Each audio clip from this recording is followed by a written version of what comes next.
What's up, everyone? Welcome back to the Dear Miss Fantasy Show with your host, me, Tera Roberts. This is the official mailbag show for Player Profiler. I'm back. Hello.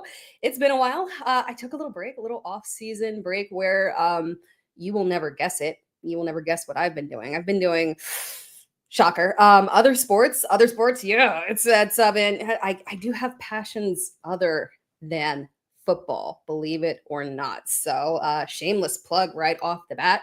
If you are interested in other sports, in particular golf, DFS in betting has been my jam as of recent. Make sure you check that out with me.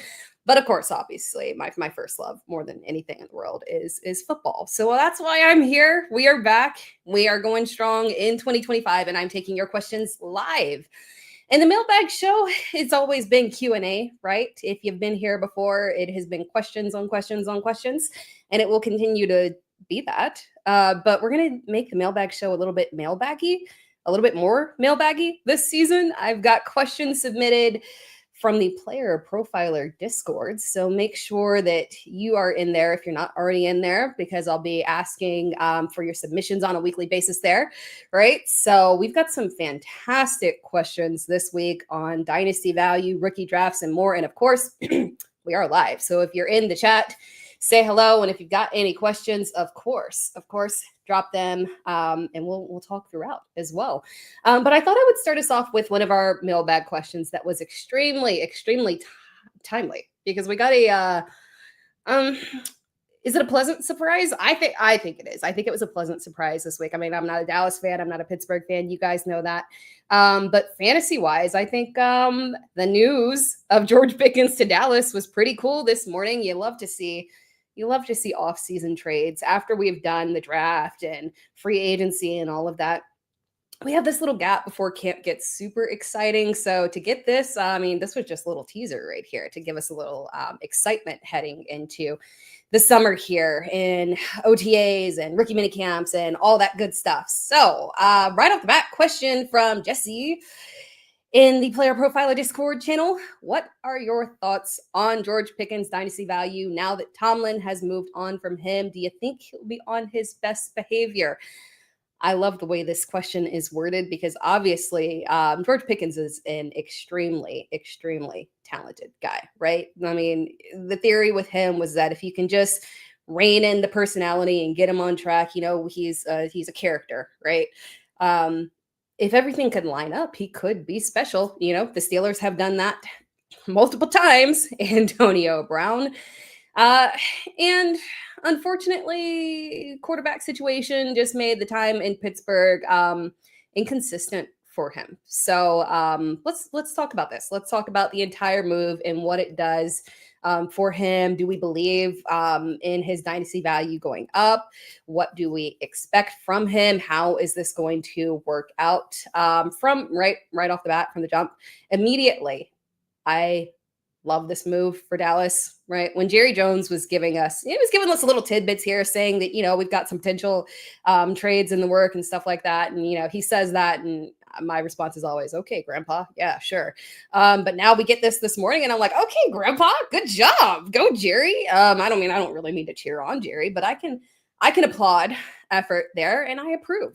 It's risky, but I think they paid fair value for it, and hopefully this can make up for the unfair value spent on Jonathan Mingo. If it doesn't pan out, it's not a major issue, again, considering there's not a significant cost associated with it. They have a full year to evaluate him before they have to throw any money at him, you know, although it would kind of be a funny Dallas thing for them to just go ahead and pay him right off the bat while they already have contract stuff that they have to sort out with Micah Parsons. But, you know, Dallas can't help being Dallas. But I think they'll be patient. I think they'll wait this out here, see if George Pickens can transition effectively into this offense.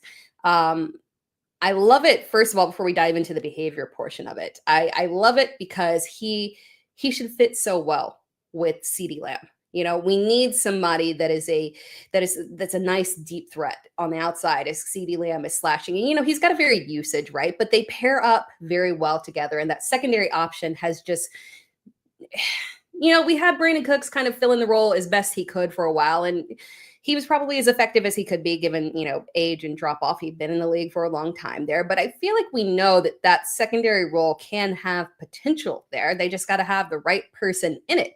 So as we're going through the draft and they're not investing in a wide receiver, obviously, when we were looking at mock drafts and whatnot, I was doing a lot of mocking this offseason as well.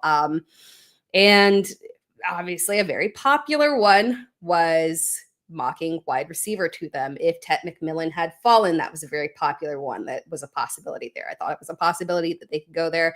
That would have been a nice little fit as well. There was Matthew Golden. I don't think it was ever really a reality of them taking Luther Burden at that point, but we did think that there was probably going to be an offensive player. And to Dallas's credit, while a guard at that pick is, a little bit of a reach, I loved their draft as a whole. I gave it an A. I think they did a fantastic job. So going in here after not adding that receiver and then adding someone of Pickens' caliber that arguably, other than drafting one of the top guys within that first overall pick, you wouldn't have theoretically been able to got in the draft.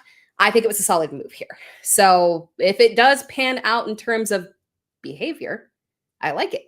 But let's talk about the behavior, because that is a concern. It could be an issue here. We've got plenty of examples of wayward players being managed by Mike Tomlin, and he's keeping them in check. Everything's going fine. They move on from Pittsburgh, and then they completely crash out, right? We can list 1, 2, 3. We can list just a countless amount of examples. The big obvious one here is Antonio Brown, right?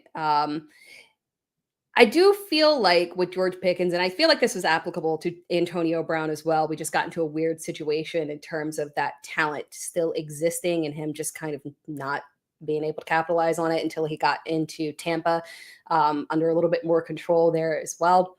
Pickens is talented.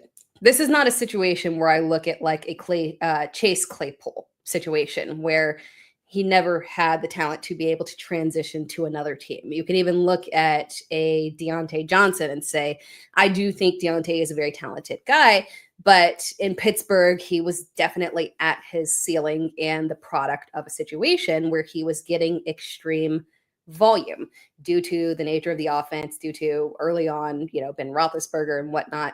And when he moved on, we obviously still saw that talent a little bit in Carolina, but if he wasn't getting what he was getting before, that's when you start to see the issues of the crash out, the drama, the angry over not getting enough targets and falling out of favor, fading out, and then just bouncing and not really being able to recover from that point. The good news with Pickens is that unlike Deontay Johnson, unlike even Chase Claypool, whose peak was definitely in Pittsburgh, unlike those guys, George Pickens, while he had some good-ish times, I don't feel like he was ever actually fully utilized or successful in a way that his talent could have been within Pittsburgh. So I don't feel like he's going to a situation in Dallas where he will be frustrated because the targets that he's getting are not the targets that he was getting in Pittsburgh. Because quite frankly, the targets that he was getting in Pittsburgh, it wasn't pretty. We saw the frustration. We saw the irritation from him with the quarterback situation last year. We saw the irritation translating to him taking literal plays off, looking as if he was jogging. He was just going through the motions because he was very frustrated. Dallas is a different situation. We've got a very stable quarterback, and like him or not, Dak Prescott can provide ample volume to multiple receiving options. Volume is what he can do. The touchdowns will be there. He will have the opportunity to play across from CeeDee Lamb, which can be very beneficial to him. I think we saw that multiple times with, let's say, Juju Smith-Schuster, somebody that was benefiting from being opposite of a talent that allowed them to be utilized in a good situation. So I feel like this is it's just a good upside situation for Pickens, and it might be the perfect upside and the perfect combination situation to where he actually won't get frustrated to the point where it's going to trigger that crouch out issue. He could be a little bit happier there, and we might actually see the best of George Pickens in this situation, as it's probably the best that we could have asked for, right?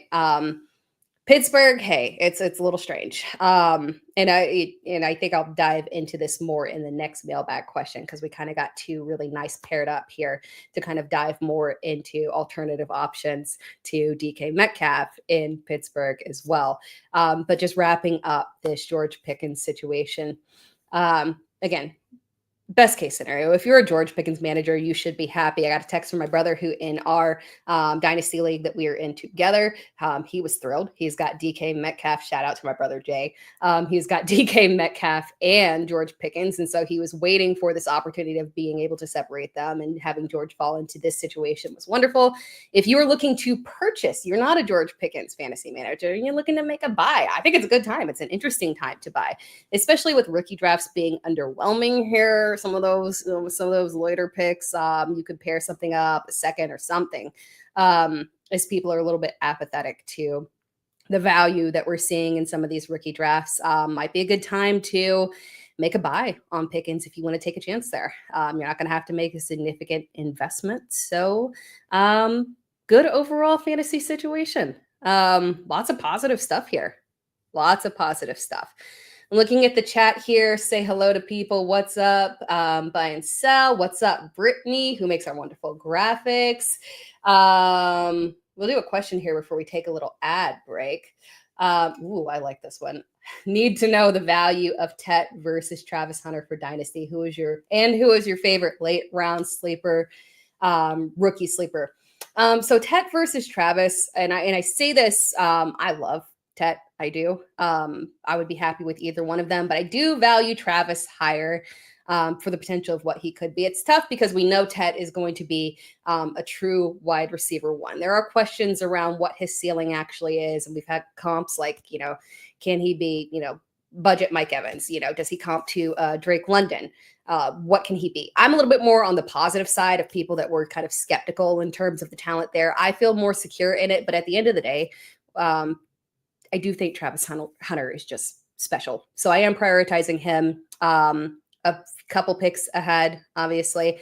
But Tet McMillan, in my opinion, should not fall out of the top 5 from my perspective, even in superflex, obviously, since we've got the underwhelming quarterback situation. So it's Travis for me, but I do love Tet in favorite late round rookie sleeper.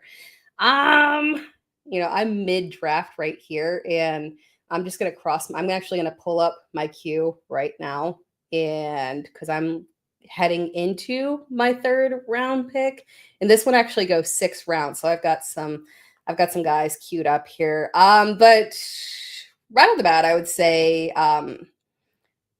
Rashad Smith is probably the one that I would try to nail within. And I don't even mind reaching if you have to, just because the talent discrepancy gets a little bit shaky there. I love Isaiah Pacheco. I roster Isaiah Pacheco, but at the end of the day, we're crossing our fingers that he didn't fall out of favor. The investment from Kansas City's perspective in terms of draft capital was essentially nothing. And hopefully the way that he looked at last season, once he came back from the injury, was just the result of him coming back from the injury and not being ready. And he'll be better this season. But it is concerning when you're getting outplayed by Kareem Hunt that didn't really look that good either. So I think there's some opportunity, even if Isaiah Pacheco does get back to being more Isaiah Pacheco, Rashard Smith's skill set would play so well off of Isaiah Pacheco. So that's one that I know we always like. The Kansas City late round running back is always our default of what we're leaning towards, but it is what it is. And this was a guy who, one of the things I covered this offseason, I covered the Senior Bowl, and Rashard Smith was one of the guys in the Senior Bowl that just popped immediately for me. Just check marks all across the board. Love him. Opportunity presents himself, and 100% I think he'll be able to capitalize on it. Remember, he is a converted receiver. He's got the exact skill set that they would be looking for to kind of fill that Kareem Hunt type of role. He's got some pop to him as well. Speeds, very athletic. So love him. We're going to take a quick ad break here. As soon as I can find it. While I'm trying to find my ad here, I will answer the question from Paul in the chat. What should we do with Shaheed? that one is painful. And the only thing that we can say there in terms of what we should do with Shaheed is we have to stick it out. We have to. At the end of the day, I believe in the sorry, this one got me because I'm in my Chris Olave feels right now. So this kind of dovetails perfectly with him and the quarterback situation that is just ever so frustrating in New Orleans. But I truly believe the talent is real with Shaheed. I don't know if you can sell if you can sell him for a decent value. You might be able to find somebody who is a true believer and a truther and who will give you fair value for him. But I don't mind waiting. It sucks because it's waiting not just for the injury recovery, but also waiting for a quarterback, and it ain't coming this year. Even if Derek Carr plays, that's still, quite frankly, not the answer here. So we're holding. I don't know if you can get the value. And he popped enough for me last year in the right opportunity and the right time for me to say, I'm willing to wait a year for your injury and your quarterback situation to pan out so that I can actually reap the benefits fully of you as a player. And with that, we'll take a quick ad break here.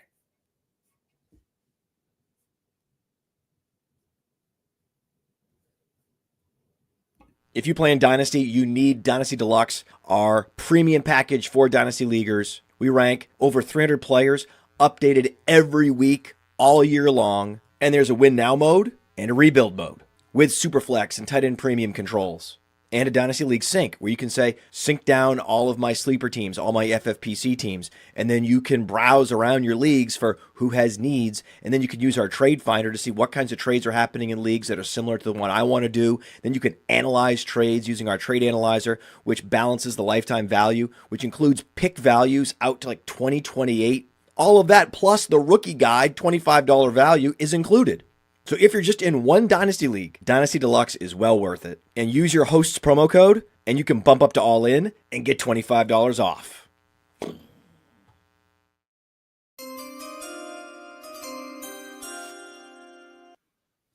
And with that, we're back. I'll find my ads better next time. We're a little rusty here. Yeah, you would think my production skills in terms of managing the show would be a little bit better, but hey, it's our first week back. We're going to give me a little bit of a break there.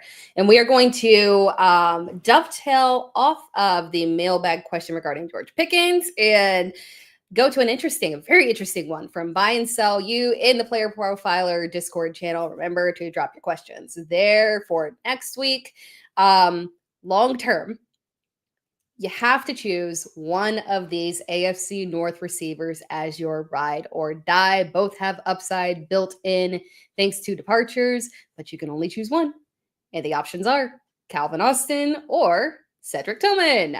I love this question. I'm not joking when I say that I love this question. I know someone would say, why would you ever love a question about Calvin Austin and Cedric Tillman? I love this question because I wish I could go back and actually find the evidence of this, but I've got no clue where it would be. In the 2023 draft class, when we were, comparing the University of Tennessee receivers, Cedric Tillman was by far my preferred receiver over Jalen Hyatt. It was not even close. It felt like Hyatt was a one-trick pony, and it felt like Tillman profiled as less of a project, less specific, and a more well-rounded NFL-ready receiver. Just prototypical, seemed like somebody who, given the opportunity, would be able to succeed right off the bat. And then obviously we got him being drafted to the Browns, which is always a big bummer. And we felt like he would be buried in the depth chart. And that was the case until the Browns saw the light and unleashed Cedric Tillman on the league. And I genuinely believe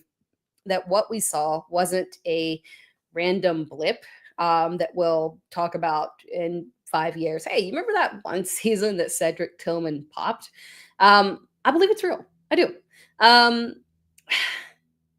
Rather than a player finally getting an opportunity and just kind of randomly thriving, I think this was him delivering on exactly what we expected of that solid base that I talked about here. Profile that prototypically should succeed in the NFL. And the fact that he was able to find any level of production with such a chaotic Browns team gives me the hope that if the Browns can can please find some level of stability. Tillman has wide receiver 2 upside for real. I do think ultimately that Jerry Jeudy, much to the dismay of Steve Smith, is the wide receiver 1 of that offense. I'm hoping, like, let's keep it going, Jerry Jeudy. But if they can pull themselves together as a whole, if Cleveland can pull themselves together as a whole, Tillman has value here. When it comes to Calvin Austin, I just never really bought into him. He didn't intrigue me that much as a prospect. And while to be super clear, I will never, ever write off someone prior to year 3, because I do truly believe in the year 3 breakout. I think we've been so unfair to receivers at times. And particularly with day 2 and day 3 receivers, or late day 2 and day 3 receivers that have been on a team with a sketchy quarterback situation. Like, for example, Nico Collins was somebody who I believed would hit that breakout year once he got into a well-defined quarterback situation. And, skepticism of people thinking that, those first couple of years was all he could be. No. When you're a wide receiver who does have talent to pull through, but you're just in a bad situation, like we got to give it some time there, right? It's real that lasting talent in the NFL doesn't have to pop in year 1 or 2. With Calvin Austin, so for that reason, I'm not speaking down on Calvin Austin. I'm not writing him off. Pittsburgh is definitely the more stable situation, and it's possible that he is the wide receiver 2 there. But for me, I am more interested in Roman Wilson as the person who may actually become a stable wide receiver 2, gets a chance to ascend to that wide receiver 2 role in the Pittsburgh offense. I might be a little bit biased on that one because as I speak, saying that I wasn't super into Calvin Austin as a prospect, I was definitely super into Roman Wilson last year during the draft process.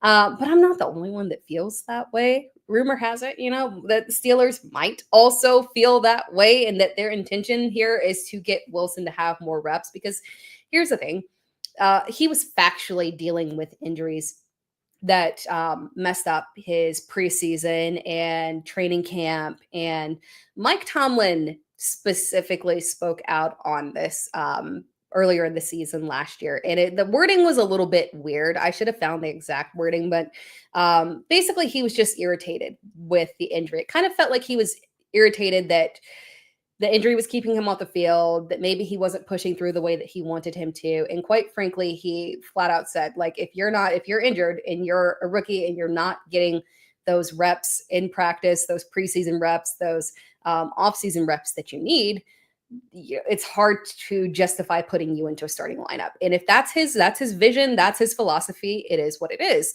That makes it less of a critical situation, in my opinion. That last year really may have been that the issue is that he did not have the time to actually prepare himself for the season as a rookie because he was dealing with these nagging injuries. And I would far prefer to lean into a receiver that a team is invested into and willing to give the opportunity here. And he just hasn't had the chance to get on the field to actually prove himself, right? So I'm locking in on the hope there that the injury was the issue, lack of training camp was the issue, lack of reps was the issue, and that they feel like this offseason they're seeing a healthy, new, ready-to-go version of him. So that's the only difference there. I feel very confident that Tillman is the clear wide receiver 2 there with Jerry Jeudy. It could even be very easily a 1A, 1B situation. The combination of them, and we didn't get a massive combination of the two of them last season due to the concussion issue for Tillman.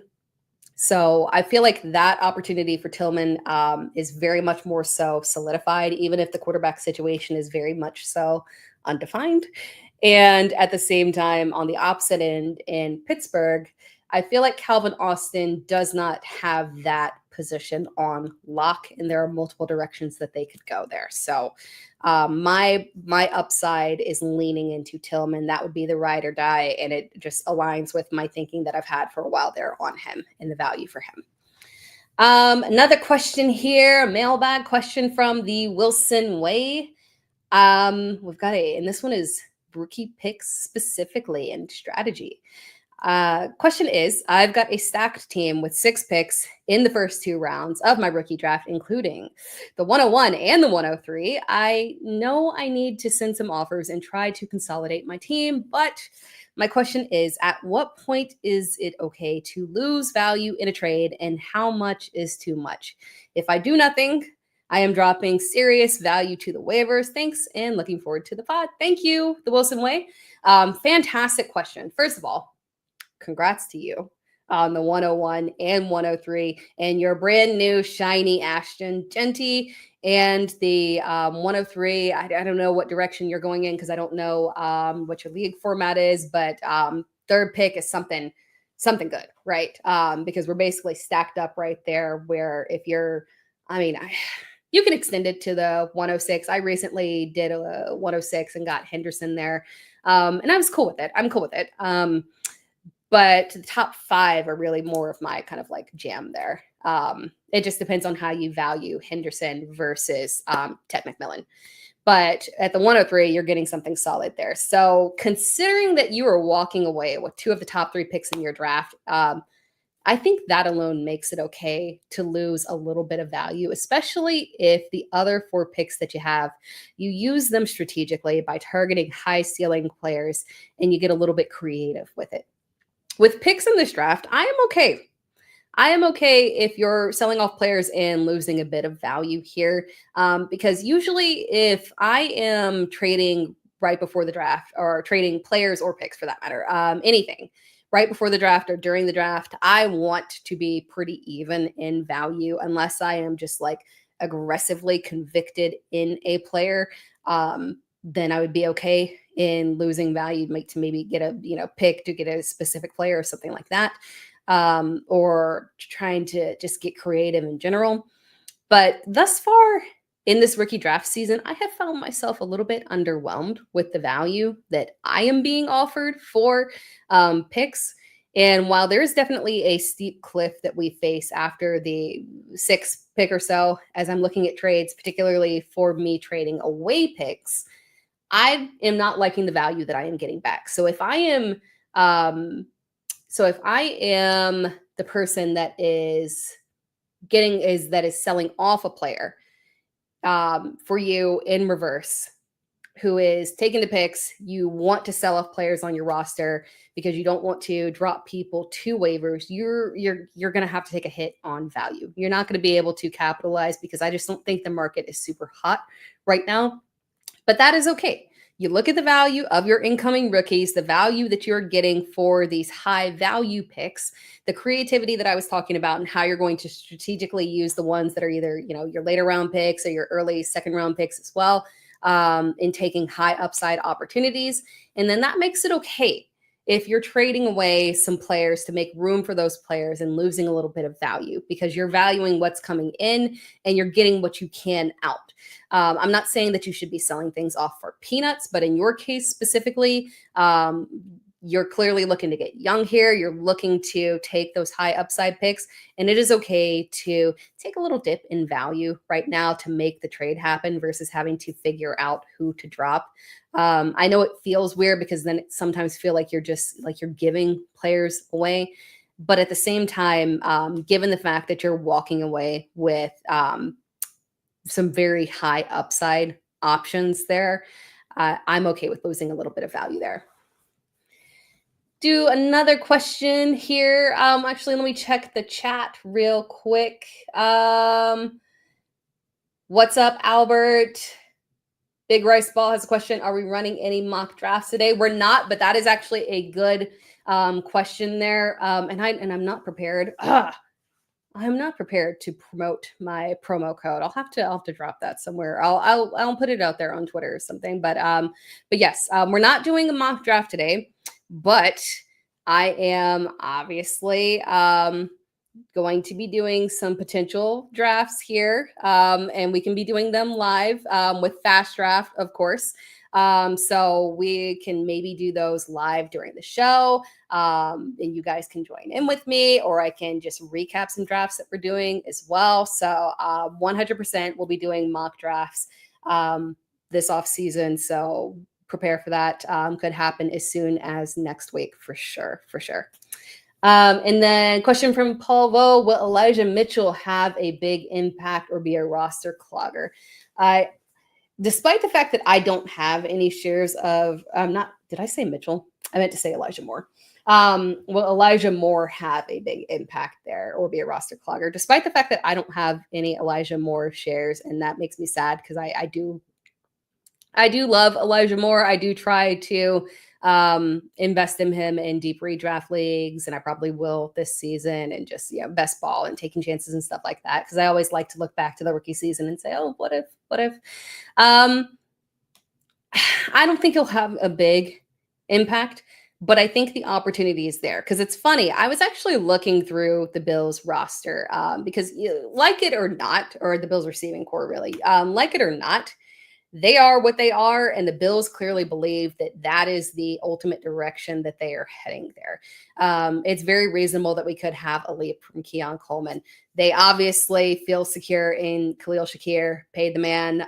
They feel good about that. They like their receiving core is, and they feel as is, and they feel good about it. And I don't feel like the offense was the major sticking point as to them, obviously playoffs being the issue of them trying to get to that final step that they want to get to.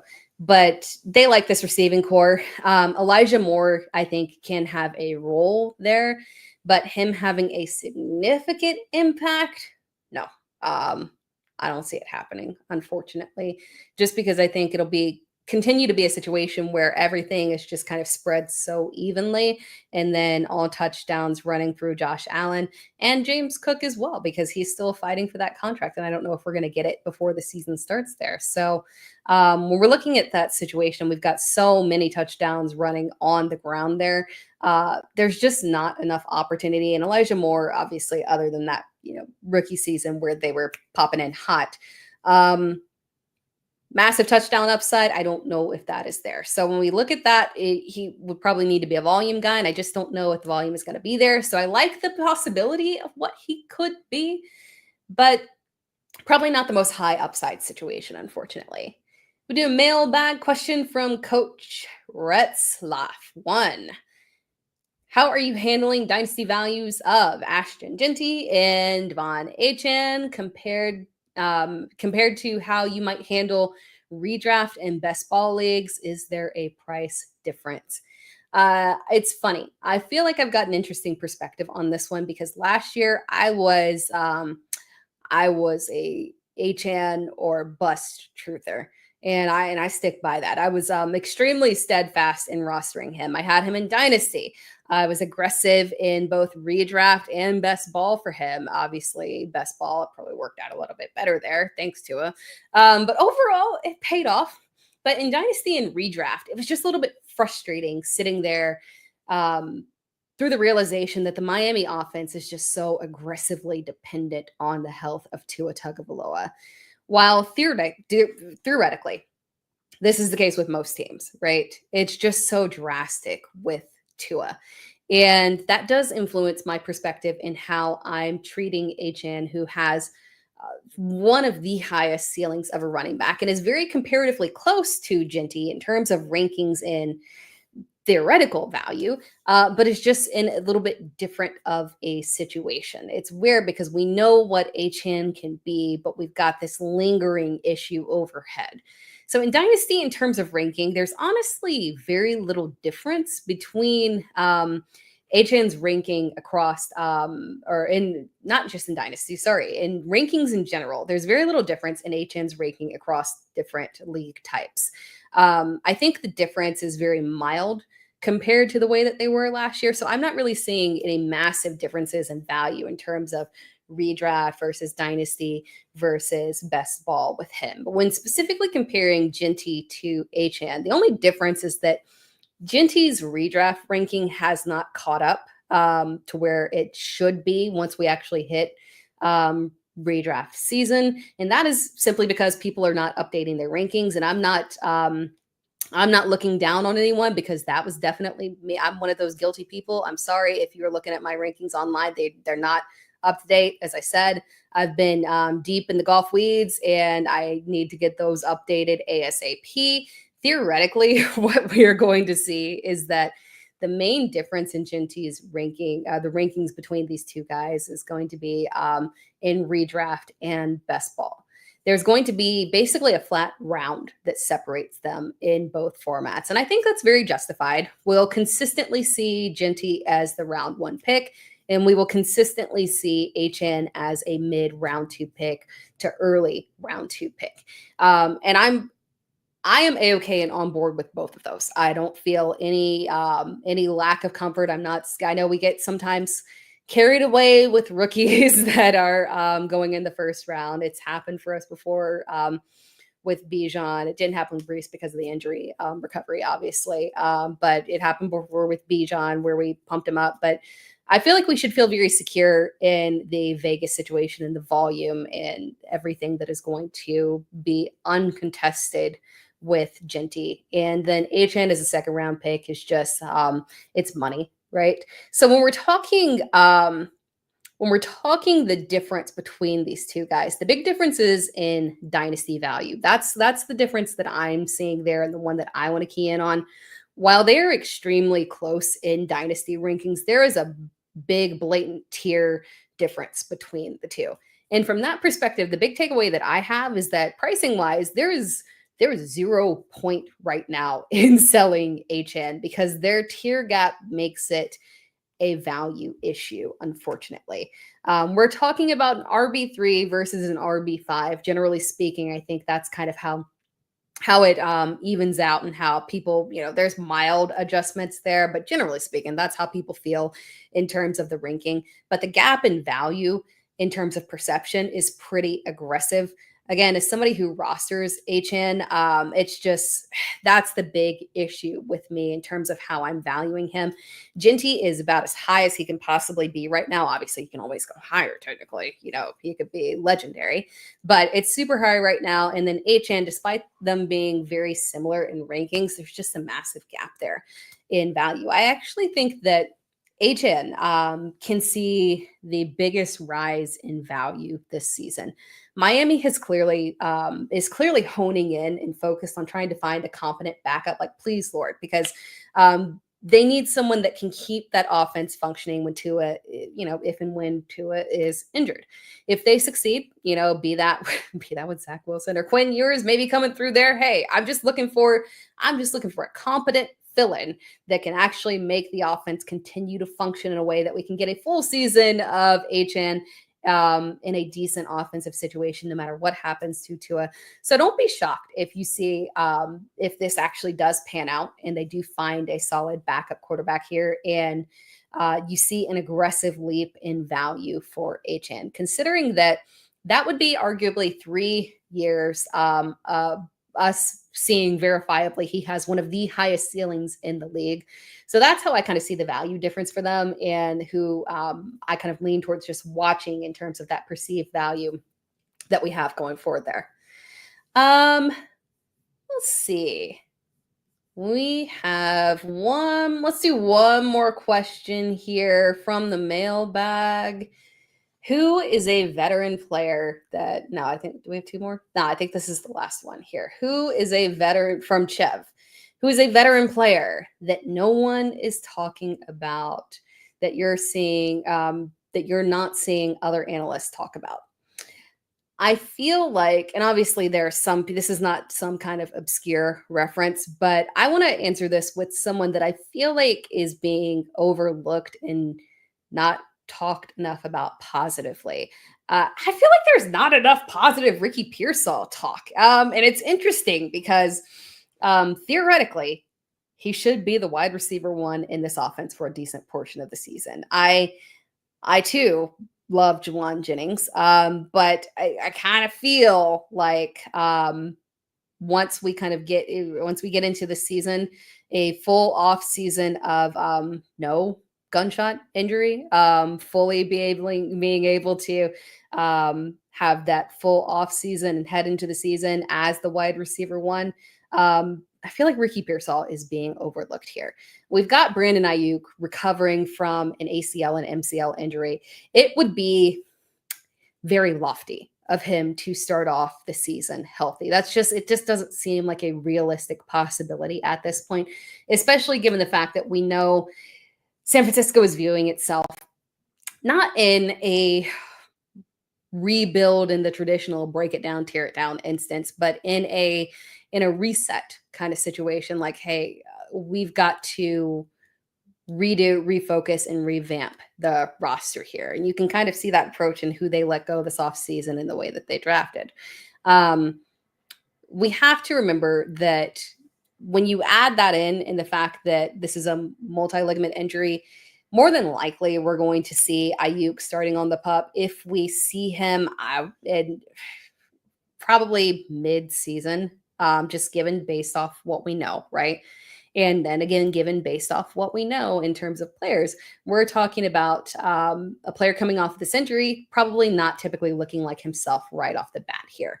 So when you look at it that way, obviously we have George Kittle and again, the aforementioned Juwan Jennings, but Ricky Pearsall is going to play a significant role in this offense. And we also know that Kittle deals with his yearly minor injuries. We could see some massive upside, especially early on from Ricky Pearsall. So we got to remember, again, this is a guy that returned to his rookie season and debuted his rookie season after being shot.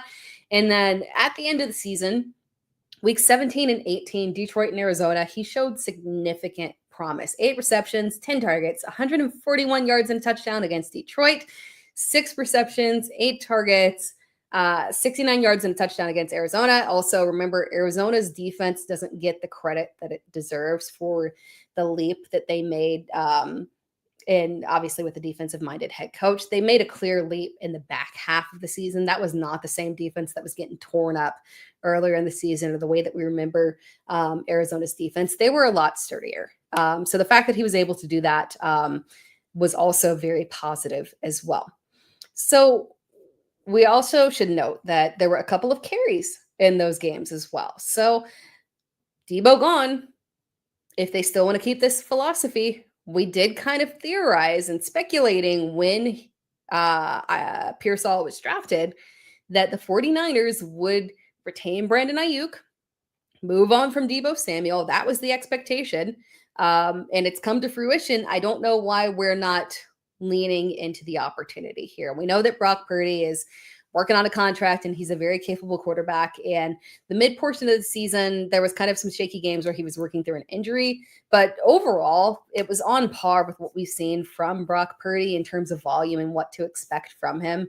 Remember, the running back situation was chaotic as well with the Christian McCaffrey injury, the everybody injury, really, that left us going to Isaac Guerrero. So looking at this year, there's going to be volume. Purdy is a sturdy quarterback, and there will be plentiful touchdown opportunities. I feel like Pearsall is being overlooked, and as a Pearsall dynasty manager, I can tell you that the value perception-wise on him is not super high.